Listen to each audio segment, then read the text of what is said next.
이제 다 같이 일어나셔서 영과 진리로 주일 예배를 하나님께 드리시겠습니다. 곧 많은 이방 사람들이 가며 이르기를 오라 우리가 여호와의 산에 올라가서 야곱의 하나님의 전에 이르자. 그가 그의 도를 가지고 우리에게 가르치실 것이니라. 우리가 그의 길로 행하리라 하리니 이는 율법이 시온에서부터 나올 것이요 여호와의 말씀이 예루살렘으로부터 나올 것임이라. 아멘.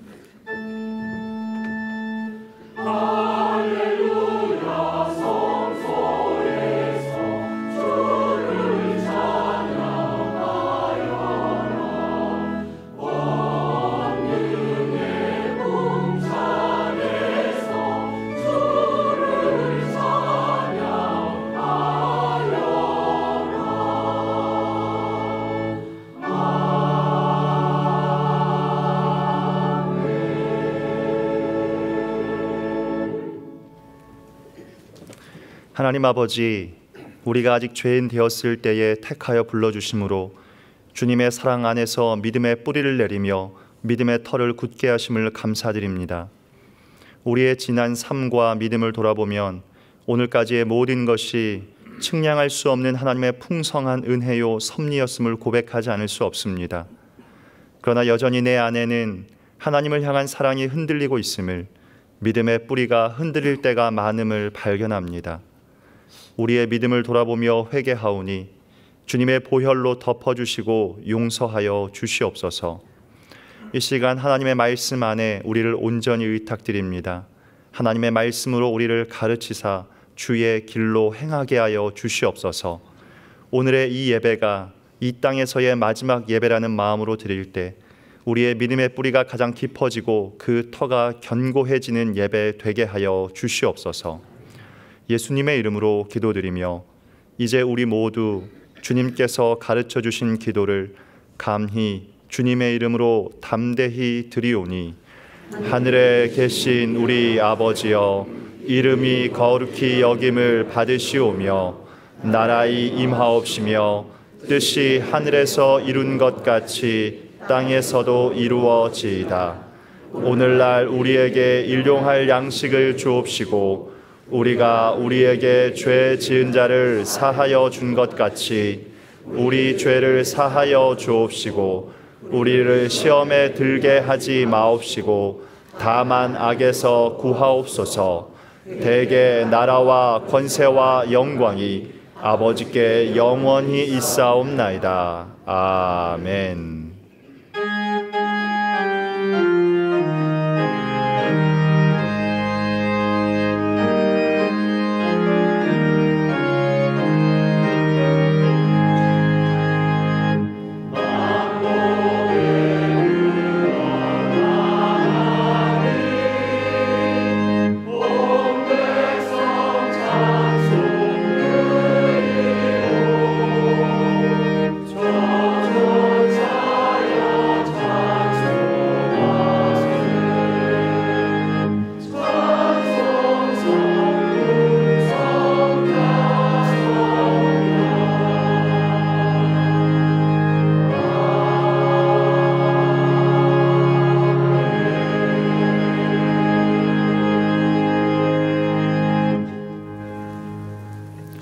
교독문 52번을 함께 교독하시겠습니다.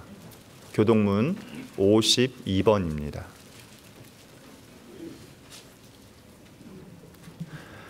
청년이 무엇으로 그의 행실을 깨끗하게 하리이까? 주의 말씀만 지킬 따름이니이다. 내가 전심으로 주를 찾았사오니 주의 계명에서 떠나지 말게 하소서. 내가 주께 범죄하지 아니하려 하여 주의 말씀을 내 마음에 두었나이다. 찬송을 받으실 주 여호와여, 주의 율례들을 내게 가르치소서. 내가 주의 법도들을 작은 소리로 읊조리며 주의 길들에 주의하며 주의 율례들을 즐거워하며 주의 말씀을 잊지 아니하리이다.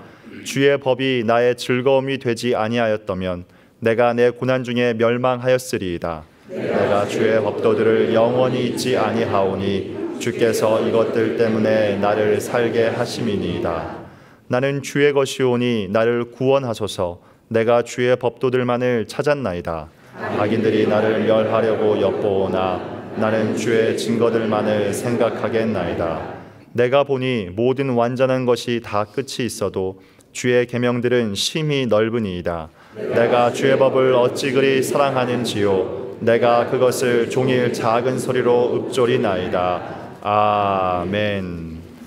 전능하사 천지를 만드신 하나님 아버지를 내가 믿사오며 그 외아들 우리 주 예수 그리스도를 믿사오니 이는 성령으로 잉태하사 동정녀 마리아에게 나시고 본디오 빌라도에게 고난을 받으사 십자가에 못 박혀 죽으시고 장사한 지 사흘 만에 죽은 자 가운데서 다시 살아나시며 하늘에 오르사 전능하신 하나님 우편에 앉아 계시다가 저리로서 산자와 죽은 자를 심판하러 오시리라. 성령을 믿사오며 거룩한 공회와 성도가 서로 교통하는 것과 죄를 사하여 주시는 것과 몸이 다시 사는 것과 영원히 사는 것을 믿사옵나이다. 아멘.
저희를 사랑하시는 하나님 아버지, 주일 예배를 드릴 수 있도록 예배의 자유로 인도해 주셔서 감사합니다.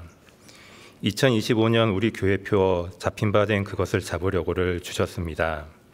시시때 때마다 말씀을 붙잡고 하나님과 동행해야 하는데 저희가 연약하여 세속적 가치관을 따라 구별된 삶을 살지 못하고 있습니다. 이런 저희들을 공유히 여겨 주시옵소서. 저희의 생각과 행동으로 이 세상을 살아가는 것이 아니라 매일 하나님 말씀을 붙잡고 이 세상을 살아가는 자녀가 되게 해 주시옵소서.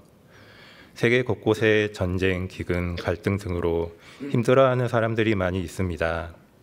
성령님께서 찾아가 주시고 위로와 치유의 손길로 어루만져 주시옵소서.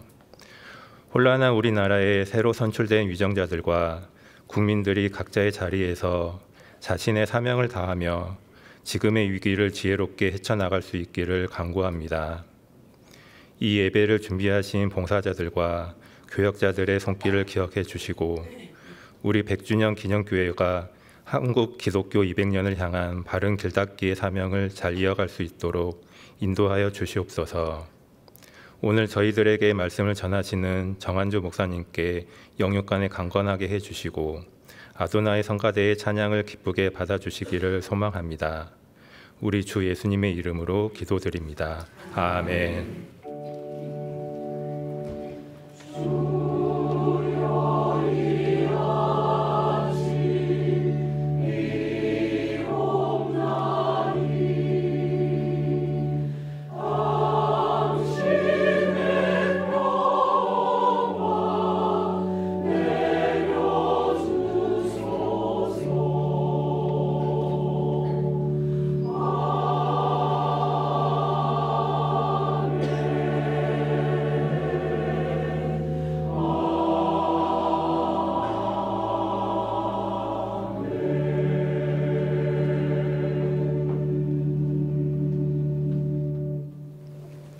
교회 소식을 알려드립니다.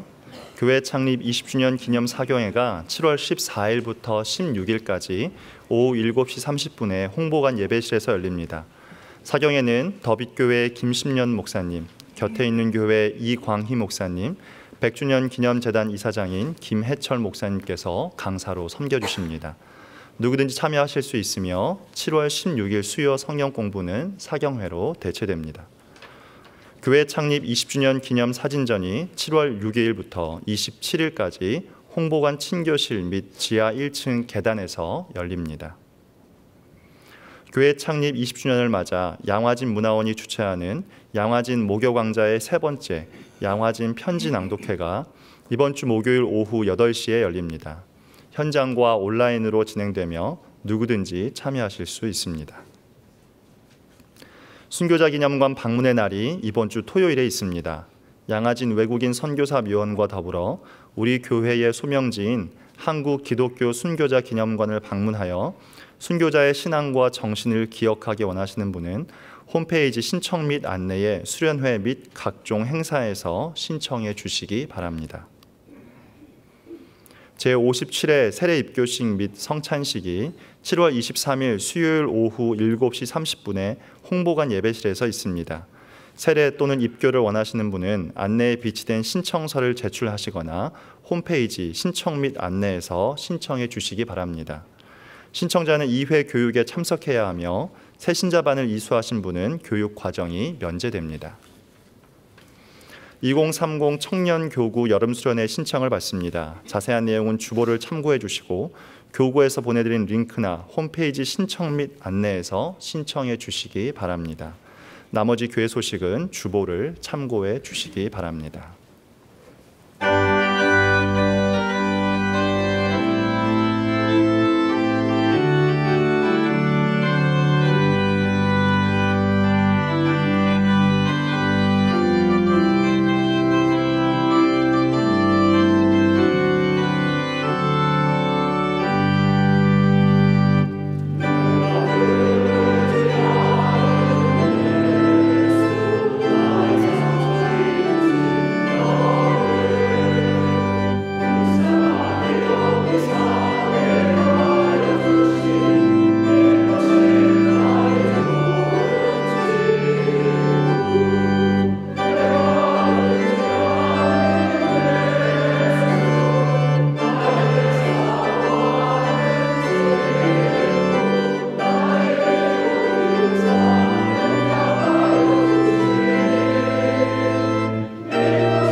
우리에게 주시는 하나님의 말씀은 에베소서 3장 14절에서 21절입니다. 신약성경 313쪽입니다. 에베소서 3장 14절에서 21절입니다. 제가 봉독하겠습니다. 이러므로 내가 하늘과 땅에 있는 각 족속에게 이름을 주신 아버지 앞에 무릎을 꿇고 비노니 그의 영광의 풍성함을 따라 그의 성령으로 말미암아 너희 속사람을 능력으로 강건하게 하시오며 믿음으로 말미암아 그리스도께서 너희 마음에 계시게 하시옵고 너희가 사랑 가운데서 뿌리가 박히고 터가 굳어져서 능히 모든 성도와 함께 지식에 넘치는 그리스도의 사랑을 알고 그 너비와 길이와 높이와 깊이가 어떠함을 깨달아 하나님의 모든 충만하신 것으로 너희에게 충만하게 하시기를 구하노라. 우리 가운데서 역사하시는 능력대로 우리가 구하거나 생각하는 모든 것에 더 넘치도록 능히 하실 이에게 교회 안에서와 그리스도 예수 안에서 영광이 대대로 영원 무궁하기를 원하노라. 아멘. 아멘.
바울은 내가 쇠사슬에 매인 사신이 된 것은 나로 이 일에 당연히 할 말을 담대히 하게 하려 하심이라라고 고백합니다. 즉 바울 자신은 표면적으로는 로마 제국의 죄수, 로마 황제의 죄수가 되어 감옥에 갇혀 있지만 실제로는 자신이 예수 그리스도와 하나님 나라의 복음을 전하기 위하여 매여 있다는 사실을 잘 인지하고 있었습니다. 바울이 로마의 감옥에서 에베소 교회로 보낸 편지는 불과 6장으로 되어 있지만 그러나 그 내용은 그 어느 서신보다도 넓고 깊습니다. 이 에베소서를 통해서 세상이 지어지기 전부터 시작된 하나님의 구원의 역사를 봅니다. 또한 유대인과 이방인이 하나가 되고 함께 하나님 앞으로 나아가고 함께 지어져 가는 것도 확인하게 됩니다. 바울은 지금 로마의 감옥에서 에베소 교회를 위해서 기도를 드리고 있습니다. 예수님께서는 누가복음 18장에서 기도하기 위해서 성전으로 올라간 두 사람 바리새인과 세리의 비유를 들려주셨습니다. 그 비유 속에 등장하는 바리새인은 성전에서 서서 기도를 드렸습니다. 그것은 오래전부터 내려온 유대인들의 기도 자세였기 때문입니다.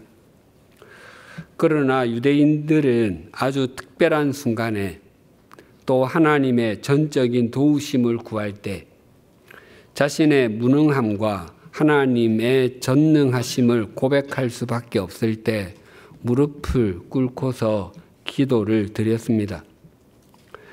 바울은 베냐민 지파에 속한 유대인 중의 유대인이었고 게다가 바리새파에 속해 있기까지 했습니다. 그런 바울이 지금 로마의 감옥에서 기도를 드리면서 무릎을 꿇고 있습니다.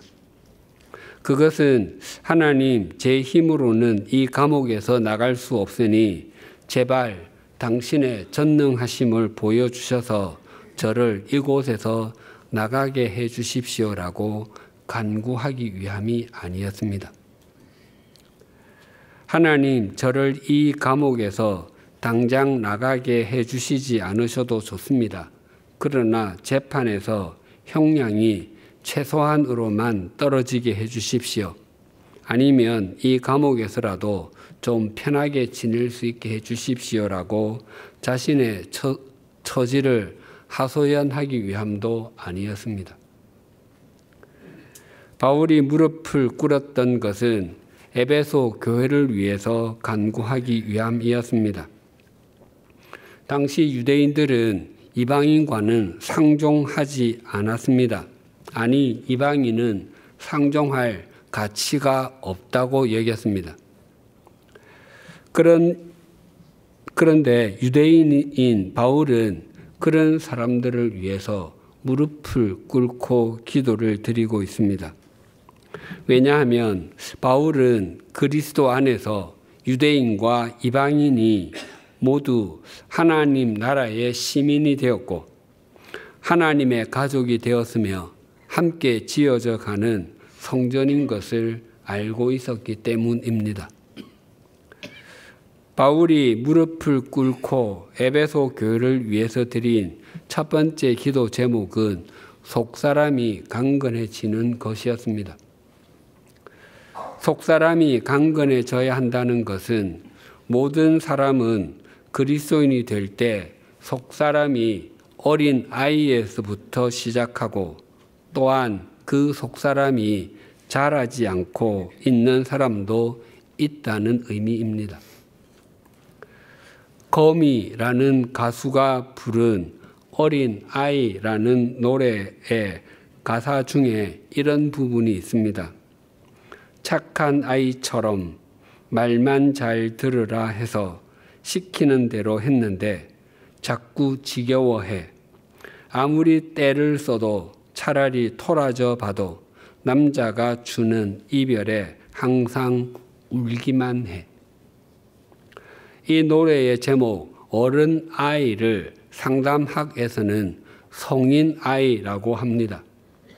어른인 여성이 아이처럼 사고하고 아이처럼 행동함으로써 사귀던 남성이 지겨워서 떠나갔을 때 아이처럼 울다가 또 다른 남성을 만나면 금사빠, 금방 사랑에 빠짐이 되어 다시 착한 아이처럼 말을 잘 듣는다는 것입니다. 원래 성인 아이는 부모가 알코올 의존증 환자인 가정에서 자라 성인이 된 사람을 뜻하는 말이었습니다.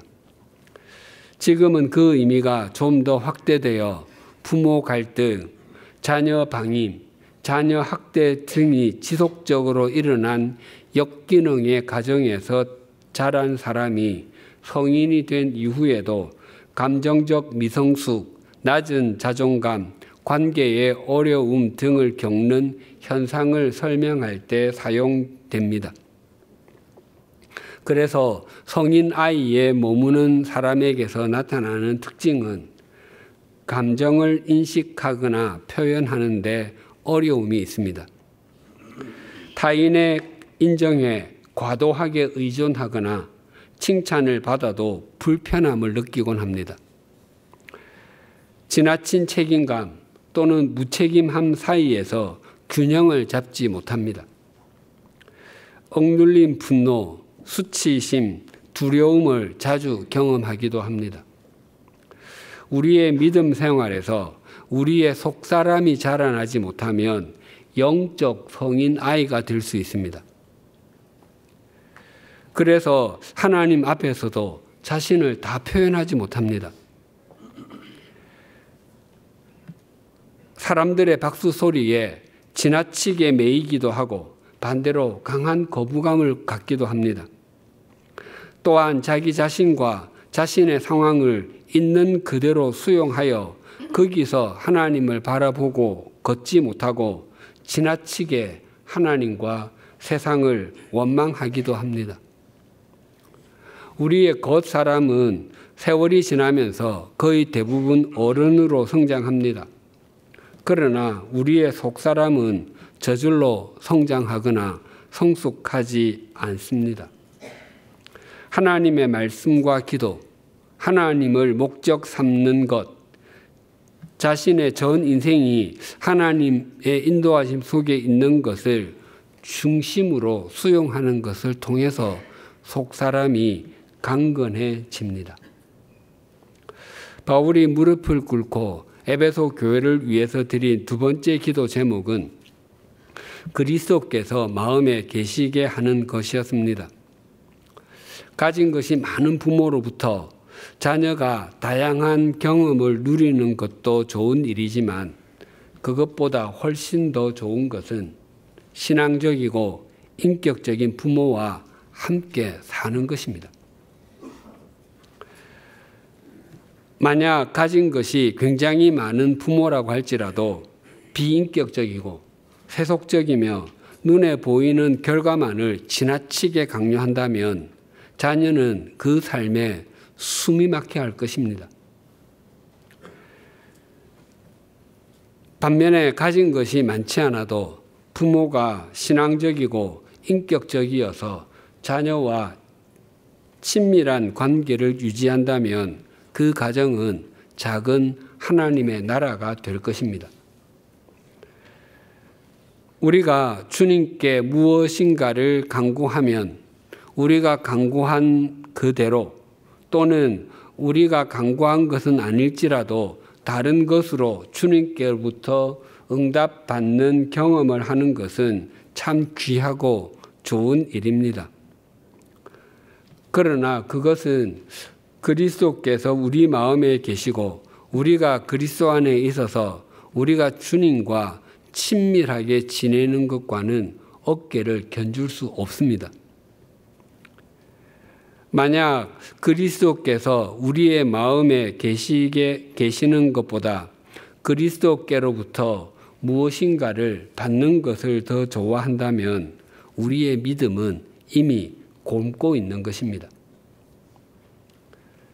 속사람이 강건해지는 사람이 그리스도 예수를 자기 마음에 계시게 할 수 있고 자기 마음에 그리스도 예수를 주인으로 계시게 하는 사람의 속 마음이 강건해질 수 있습니다. 바울이 무릎을 꿇고 에베소 교회를 위해서 드린 세 번째 기도 제목은 사랑 가운데서 뿌리가 박히고 터가 굳어지는 것이었습니다. 우람하게 위로 쭉 뻗은 큰 나무와 주변을 압도할 정도의 웅장한 건물의 공통점은 뿌리든 지하든 땅속으로 깊이 들어가 있어서 아래쪽이 견고하다는 것입니다. 하나님께서 우리에게 그늘이 되어 주셨듯이 우리가 넓고 깊게 뿌리를 내려 튼튼한 나무로 성장해 갈 때 우리도 다른 사람에게 그늘이 될 수 있습니다. 또한 우리의 삶과 믿음의 나무에서 나는 열매를 다른 사람에게 먹게 할 수도 있습니다. 만약 우리를 통해서 누군가가 인생의 의미를 발견하고 새로워지고 있다면 우리는 믿음 생활을 사랑 속에 뿌리를 내리고 있는 것입니다. 반면에 우리를 접하는 누군가의 인생이 망가지고 있거나 타락하고 있다면 우리의 인생은 사랑 속에 뿌리를 내리지 못하고 그저 물 위로 떠다니며 개구리밥 역할만 하는 부평초와 같습니다. 우리의 터가 굳어지는 것도 마찬가지입니다. 누군가가 우리의 삶의 공간으로 들어와 쉼과 회복이 일어난다면 우리는 우리 인생의 터를 점점 더 굳게 하고 있을 뿐만 아니라 잘 지어져 가고 있는 것입니다. 반면에 우리에게서 찬바람이 느껴진다면 우리 곁으로 그 누구도 오려고 하지 않고 우리가 누군가에게로 다가갈 때 그들이 불편하다고 피하려고 한다면 우리의 인생의 터가 점점 더 굳어져 가고 있지 않고 잘 지어져 가고 있지 않기 때문일 것입니다. 우리의 속사람이 강건해져야 하고 그리스도께서 우리 마음에 계시게 해야 하며 우리가 사랑 가운데서 뿌리가 박히고 터가 굳어져야 하는 이유는 18절과 19절의 말씀대로 되기 위함입니다. 이 18절과 19절은 우리 그리스도인이 나아가야 할 또한 되어야 할 궁극적인 목표라고 할 수 있습니다. 18절과 19절이 이렇게 증가합니다. 능히 모든 성도와 함께 지식에 넘치는 그리스도의 사랑을 알고 그 너비와 길이와 높이와 깊이가 어떠함을 깨달아 하나님의 모든 충만하신 것으로 너희에게 충만하게 하시기를 구하노라. 먼저 우리 모두가 그리스도의 사랑을 알아야 한다라고 말씀합니다. 여기서 알다는 교과서를 통해서 알게 되거나 다른 사람에게서 들어서 알게 되는 지식적 삶이나 이성적 알미 아니라 체험이나 교제를 통해서 알게 되는 경험적인 알미고 인격적인 알미입니다. 악기 연주회나 오페라 공연을 악기나 성악, 작곡 등을 음악을 전공한 사람이 보고 듣는 것과 음악을 알지 못하는 사람이 보고 듣는 것 사이에는 많은 차이가 있을 것입니다. 음악을 전공한 사람에게는 그 시간이 예술의 세계를 경험하는 깊고 넓게 느끼는 감동의 시간이 될 것입니다. 반면에 음악에 관한 지식도 없고 관심도 없는 사람에게는 그 연주회를 보고 듣는 것이 몹시 힘든 시간이 될 것입니다.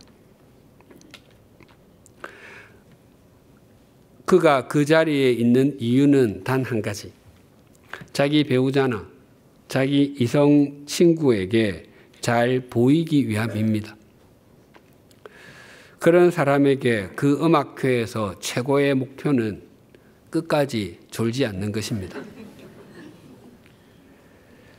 음악뿐만 아니라 미술의 세계, 과학의 세계, 문학의 세계, 철학의 세계 등도 비슷할 것입니다. 저는 중학생 때는 그렇게 잘했던 수학이 고등학생 때는 갑자기 어렵게 느껴져서 수학 수업 내내 힘들어했던 기억이 있습니다. 그래서 수학이 없어지면 소원이 없겠다고 생각한 적도 있습니다. 그런데 수학을 전공하고 대학에서 수학을 가르치던 분과의 대화 중에 그분이 이런 말씀을 하셨습니다. 수학은 참 아름답습니다. 그 말을 듣고 굉장히 충격을 받았던 기억이 있습니다. 제가 이해하는 수학의 정도가 신해와 같다면 그분이 이해하는 수학의 정도는 강과 같을 것입니다. 신앙의 세계, 우리를 향한 그리스도의 사랑도 동일합니다. 주일에 동일한 예배 현장에서 동일한 설교를 듣고도 어떤 사람은 벅찬 감동과 감격을 느끼기도 하고 또 마음의 찔림을 받아 회개로 나아가기도 합니다. 반면에 어떤 사람은 무덤덤하고 지루하게 여겨서 하품을 참고 있기도 합니다. 그래서 어떤 사람은 설교, 즉 하나님의 말씀을 듣고 하나님의 말씀은 진리입니다 라고 고백하고 또 어떤 사람은 하나님의 말씀은 진리입니다 라고 말하기도 합니다. 같은 하나님의 말씀을 듣고도 반응이 서로 다른 이유는 한 사람은 사랑 속에 뿌리가 박히고 터가 굳어지며 그리스도의 사랑이 점점 넘쳐가고 있기 때문이고 또 다른 사람은 사랑 속에 뿌리가 박혀 있지 않고 터가 굳어지지도 않으며 자신을 향한 그리스도의 사랑이 아주 희미하고 아주 흐릿하게 여겨지고 있기 때문일 것입니다. 혹시 이런 질문이 생기실지 모르겠습니다. 우리가 사랑 가운데 뿌리가 박히고 터가 굳어지고 있다면 굳이 그리스도의 사랑을 더 알아가야 할 필요가 있습니까? 라는 질문입니다. 그렇습니다. 우리의 믿음의 연륜이 길어질수록 우리는 그리스도의 사랑을 더 많이 알아야 합니다. 마태복음에는 비유가 여러 개 나오는 장이 두 곳 있습니다. 13장과 25장입니다. 마태복음 13장에는 4가지 땅에 떨어진 씨 비유, 가라지 비유, 겨자씨 비유, 누룩 비유 등 비유가 모두 7개 있습니다. 예수님께서 그 중에 첫 비유인 4가지 땅에 떨어진 씨 비유를 말씀하신 후에 이렇게 말씀하셨습니다. 마태복음 13장 12절입니다. 무릇 있는 자는 받아 넉넉하게 되되 없는 자는 그 있는 것도 빼앗기리라. 이 말씀은 길가나 흙이 얕은 돌밭, 가시떨기에 떨어진 씨앗에 해당하는 사람은 하나님의 말씀과 하나님의 나라, 하나님의 사랑 등에 대해서 점점 줄어들게 될 것이라는 의미이고 좋은 땅에 해당하는 사람은 하나님의 말씀과 하나님의 나라, 하나님의 사랑 등이 점점 더 늘어나게 될 것이라는 뜻입니다. 또 마태복음 25장에는 3가지 비유, 열처녀 비유, 달란트 비유, 양과 염소의 비유가 있습니다. 예수님께서 달란트 비유를 말씀하신 후에 이렇게 말씀하셨습니다. 마태복음 25장 29절입니다. 무릇 있는 자는 받아 풍족하게 되고 없는 자는 그 있는 것까지 빼앗기리라. 마태복음 13장 12절 말씀과 거의 똑같습니다. 제 생각에는 예수님께서 5달란트를 받아서 5달란트를 남겨서 10달란트를 가진 사람에게 1달란트 받고서 더 남기지 못하고 그대로 가지고 온 사람에게 내가 갖고 있는 달란트 중에서 1-2달란트 정도 나눠주면 안 되겠니? 라고 말씀하시는 것이 더 좋을 것 같습니다. 그러나 예수님께서는 그렇게 말씀하시지 않으셨습니다. 사랑의 특성 가운데 하나는 점점 더 커진다는 것입니다. 만약 남편이 아내에게 또는 아내가 남편에게 지금까지 나를 사랑해줘서 고마워요. 지금까지 잘해준 것으로도 충분해요. 그것을 평생 기억하며 살게요 라고 하는 말을 세상을 떠나려는 배우자에게 하는 것이라면 굉장히 감동적인 말이 되지만 둘 다 건강함에도 그렇게 말한다면 그것은 그에게 다른 사랑하는 사람이 생겼기 때문일 것입니다. 사랑은 점점 더 커지는 것입니다. 그래서 바울은 지식에 넘치는 그리스도의 사랑을 알게 되기를 빕니다라고 무릎을 꿇고서 기도를 드리고 있습니다. 바울은 빌립보서에서도 비슷한 고백을 했습니다. 빌립보서 3장 10절에서 14절이 이러합니다. 내가 그리스도와 그 부활의 권능과 그 고난의 참여함을 알고자 하여 그의 죽으심을 본받아 어떻게 해서든지 죽은 자 가운데서 부활에 이르려 하노니 내가 이미 얻었다 함도 아니요 온전히 이루었다 함도 아니라 오직 내가 그리스도 예수께 잡힌 바 된 그것을 잡으려고 달려가노라. 형제들아 나는 아직 내가 잡은 줄로 여기지 아니하고 오직 한 일 즉 뒤에 있는 것은 잊어버리고 앞에 있는 것을 잡으려고 표대를 향하여 그리스도 예수 안에서 하나님이 위에서 부르신 부름의 상을 위하여 달려가노라. 우리가 알고 있는 예수 그리스도의 하나님 되심, 예수 그리스도께서 세상에 오심의 의미, 예수 그리스도의 십자가의 의미, 예수 그리스도의 부활과 승천의 의미를 비롯해서 우리의 구원, 그리스도인의 삶, 하나님 나라의 소망 등에 대한 개념은 모두 바울이 보낸 편지를 통해서 정리된 것입니다. 바울은 당시 그 누구보다도 구원자 예수 그리스도에 대해서 잘 알고 있었습니다. 그럼에도 뒤에 있는 것은 잊어버리고 앞에 있는 것을 잡기 위해서 하나님께서 위에서 부르신 부름의 상을 위하여 달려간다고 합니다. 그리스도를 점점 더 잘 알아간다고 하는 것은 우리를 향한 그분의 사랑을 점점 더 잘 알아간다는 것과 같은 것이기 때문입니다. 본문 18절과 19절을 다시 봉독하겠습니다. 능히 모든 성도와 함께 지식에 넘치는 그리스도의 사랑을 알고 그 너비와 길이와 높이와 깊이가 어떠함을 깨달아 하나님의 모든 충만하신 것으로 너희에게 충만하게 하시기를 구하노라. 우리의 속사람이 강건해져야 하고 그리스도께서 우리의 마음에 계시게 해야 하며 우리가 사랑 가운데서 뿌리가 박히고 터가 굳어져야 하는 이유는 그리스도의 사랑을 알고 그리스도의 사랑 또는 하나님의 섭리의 너비와 길이와 높이와 깊이를 깨닫게 하기 위함이라고 합니다. 오늘은 그 너비에 대해서 나누도록 하겠습니다.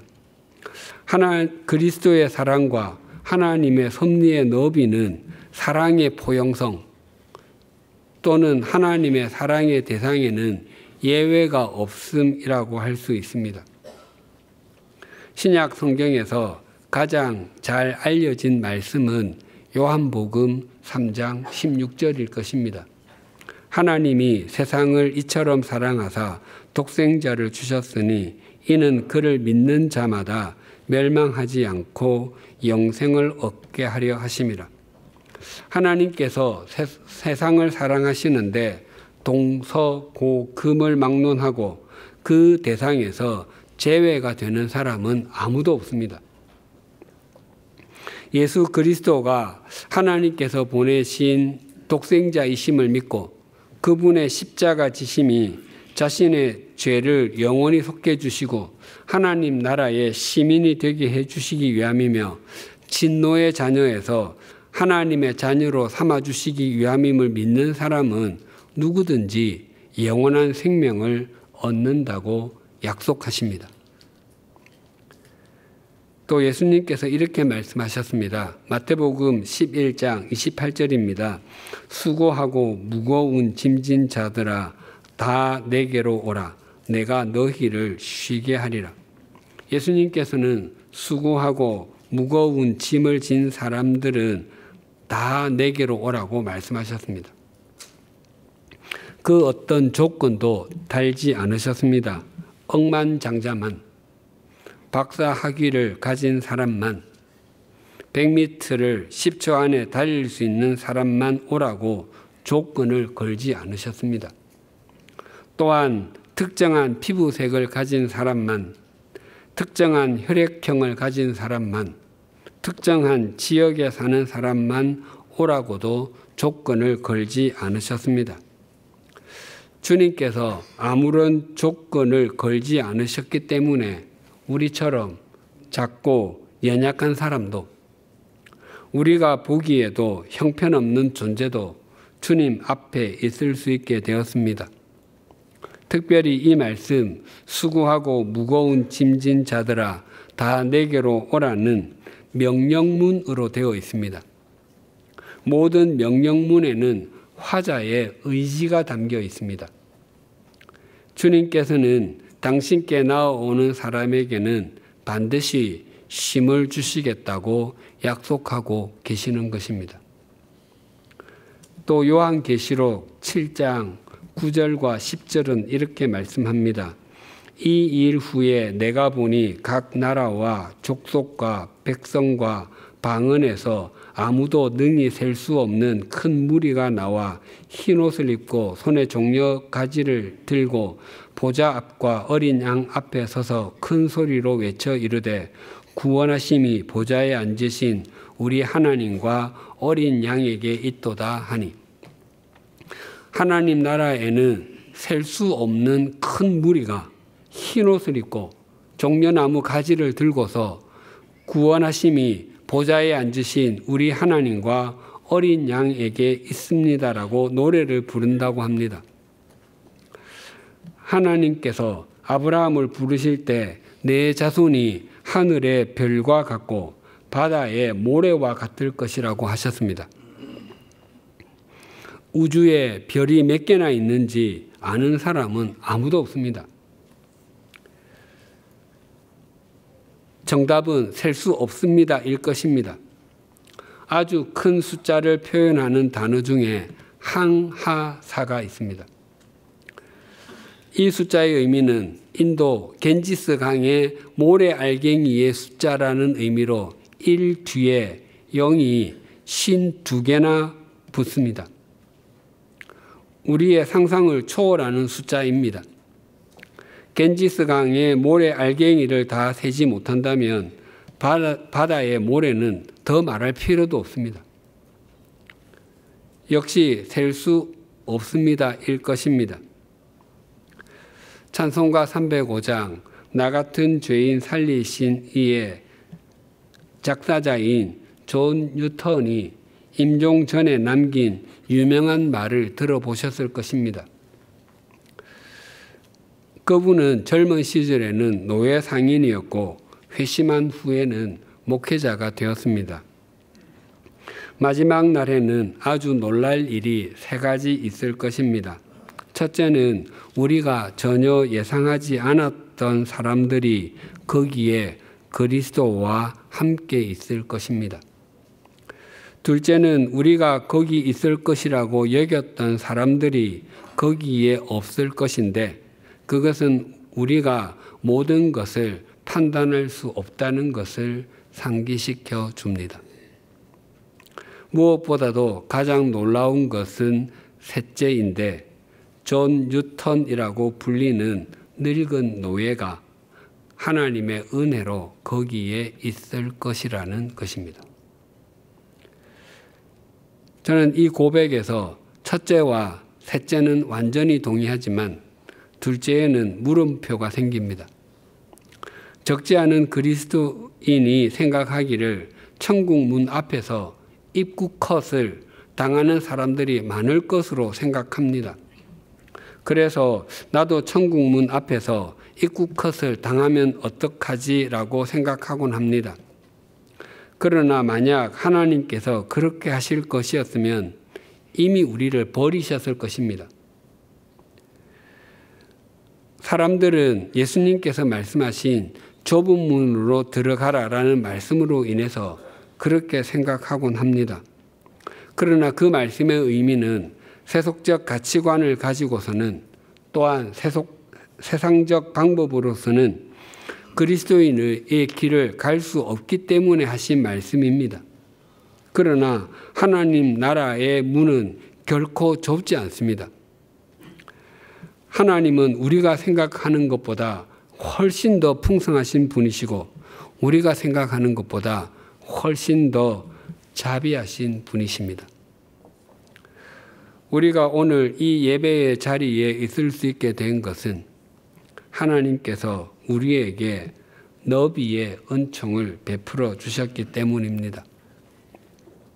하나님께서는 우리에게 그 너비의 사랑을 베풀어 주시고 우리같이 형편없는 존재를 받아주시기 위해서 당신의 독생자를 십자가의 제물로 삼으셨음을 믿으십니까? 또한 그 하나님께서 그렇게 하시기까지 우리를 다 받아주셨기에 하나님께서 어떤 상황에서든 우리의 삶을 반드시 책임져 주실 것도 믿으십니까? 그렇다면 하나님의 말씀에 순종하여 자기 부인의 삶을 살고 하나님의 섭리의 통로로 살아가십시다. 그것이 하나님의 너비의 사랑을 믿는 것일 뿐만 아니라 그리스도 예수께 잡힌 바 된 그것을 잡으려고 달려가는 삶을 사는 것입니다. 그 삶을 우리가 중심을 다해서 살아낸다면 그때부터 세상은 하나님을 믿는 우리로 인해서 더 밝아지고 더 맑아질 것입니다. 잊지 마십시다. 우리 사회가 새롭게 되는 것은 정치인이나 경제인과 같은 사람들에게 달려있지 않습니다. 하나님의 너비의 사랑을 받은 우리가 어떤 삶을 살아내느냐에 달려 있습니다. 왜냐하면 하나님께서는 어느 시대에서나 또 어느 곳에서나 하나님께서 자신을 사랑하시는 것을 중심으로 믿는 사람들을 통해서 역사하시기 때문입니다. 기도하시겠습니다. 하나님 아버지, 오늘 말씀을 통해서 하나님과 예수 그리스도의 사랑의 너비에 대해서 되새기게 해주셔서 감사합니다. 우리 주님의 사랑의 너비는 우리가 생각하는 것보다 훨씬 더 넓고 또한 주님의 사랑의 대상에서 제외되는 사람은 아무도 없고 주님은 다 받아주시는 분이신 것을 감사합니다. 만약 하나님께서 사람들처럼 다 받아주시지 않고 특별한 조건이나 자격을 갖춘 사람만을 사랑하는 분이셨다면 우리 중에 그 누가 이 예배의 자리에 있을 수 있었겠습니까?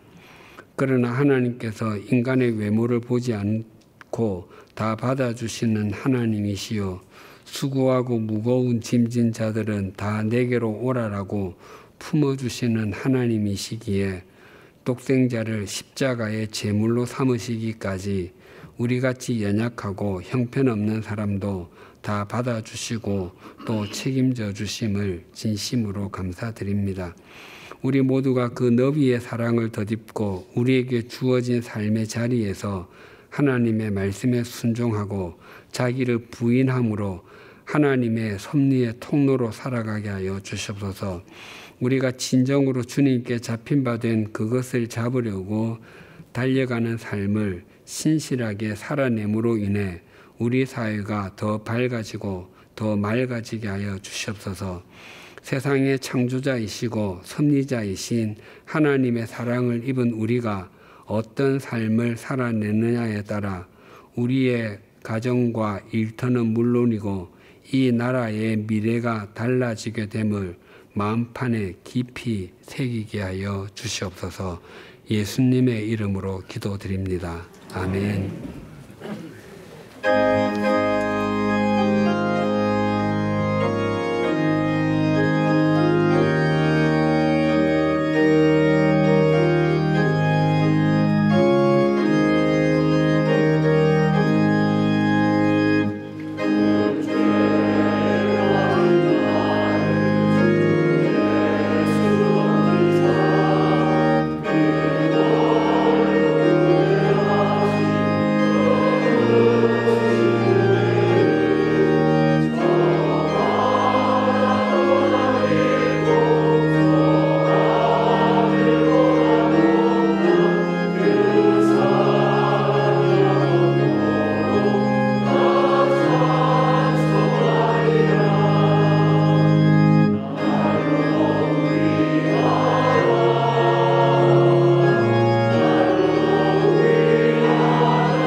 하나님 아버지, 십자가의 사랑을 통하여 너비의 은총을 베푸심을 감사드립니다. 자격 없는 자에게 베푸신 큰 사랑을 늘 기억하며 끝까지 함께 하시며 책임지시는 주님과 매일매일을 동행하는 인생이 되게 하여 주시옵소서. 세상 앞에서 하나님의 사랑을 받은 자로서의 삶을 살아가기를 원합니다. 주신 말씀에 순종하며 자기를 부인하고 하나님의 섭리의 통로가 되게 하여 주시옵소서. 우리를 통하여 세상이 더 밝고 맑아지도록 오늘도 잡힌받은 그것을 잡으려고 달려가는 인생이 되게 하여 주시옵소서. 이 시간 모든 것이 주님의 은혜임을 알고 마음과 정성을 담아 예물을 드립니다. 이 예물을 기뻐 받아주시고 이 예물을 통하여 하나님의 나라와 뜻이 이루어지게 하여 주시옵소서. 예수님의 이름으로 봉헌기도 드립니다. 아멘. 주위에 계신 분들과 인사 나누시겠습니다.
우리 주 예수 그리스도의 은혜와 하나님 아버지의 사랑과 성령님의 교통하심이 속사람이 강건해지고 그리스도께서 마음에 계시게 하며 사랑 가운데서 뿌리가 박히고 터가 굳어질 뿐만 아니라 하나님의 너비의 사랑을 덧입은 사람답게 살아가기를 소망하고 결단하는 주님의 사람들과 100주년 기념교회 위에 지금으로부터 영원토록 함께 해주시기를 간절히 축원하옵나이다.